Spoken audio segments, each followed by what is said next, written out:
అసలు యాక్చువల్ ఆయన పరిచయం అయింది ఎట్లా అంటే, నేను కాజవాన్ సింగారంలో డబుల్ బెడ్రూమ్ ఇల్లు కడుతున్నారు కదా, అక్కడ నేను సబ్ కాంట్రాక్టర్ను. నాకు ఇవన్నీ ఆడ కాంట్రాక్టర్ తెలుసు, దీని ఇంజనీర్ తెలుసు, చీఫ్ ఇంజనీర్ ఆఫీసర్ నేను పనిచేస్తా, సబ్ కాంట్రాక్టర్ని. నా చేతి కింద 30-40 ఫ్లాట్లు ఉన్నాయి, మీకు ఒక 5 ఇప్పిస్తా అని చెప్పి మా దగ్గర నాకు పరిచయమై నా ద్వారా ఇంకా 5 నేను 5 లక్షలు ఇప్పించానండి, లక్షలాగా. అన్ని ఫోన్పేనే తీసుకున్నాడు. క్యాష్ ఇస్తా అంటే కూడా క్యాష్ వద్దండి, మీకు నమ్మకం ఉండదని చెప్పిండు అతను నాగరాజు. క్యాష్ వద్దు అని ఫోన్పే తీసుకున్నాడు. తీసుకున్న తర్వాత అప్పుడు ఆషాఢ మాసం వచ్చింది. ఇప్పుడు కేసీఆర్ ఇప్పుడు వంచన అంటున్నాడు.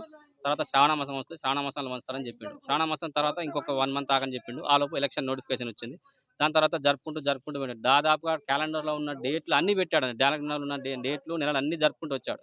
ఒక 2 సార్లు ఇంటికి కూడా వచ్చాను, దొరకలేదు. ఒకసారి వాళ్ళ ఆవిడతో కూడా అడిగాను, ఇట్లా బంగారం కుదబెట్టించినాం మేడం అని అన్ని రకాలు చెప్పుకున్నా కూడా ఇదే డేట్ 10 తారీఖు కానీ 5 తారీఖు కానీ అన్ని డేట్లు పెట్టుకుంటూ జరిపినాడు.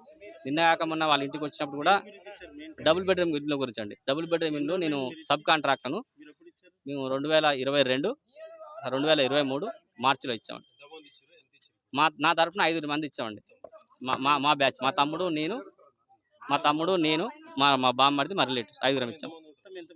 అట్లా నాకు తెలిసి ఒక 30 మంది నాకు అంచనా. ఇప్పుడు ఈ రోజు వరకు నాకు 30 మంది అని తెలిసిందండి. ఇంకెంతమంది అనేది తెలియదు నాకున్న సమాచారం ప్రకారం 30 మంది అయితే ఉన్నారు. ఇప్పుడు కంప్లైంట్ ఇవ్వలేదండి, మేము పోలీస్ స్టేషన్కి పోలేదు. ఆయన ఏమన్నాడంటే, మేము స్టేషన్కి పోతామంటే స్టేషన్కి పోవద్దు, నేను ఇస్తాను, నాకు అక్కడ జాగా ఉంది, విజయవాడలో అమ్మిస్తాను, నాకు ఇక్కడ బెంగళూరులో జాగా ఉంది, ఇట్లానే జరుపుకుంటూ వచ్చాడు. అది నా పేరు సతీష్, వెలిసేటే నాగరాజు. ఇదండి జరిగింది.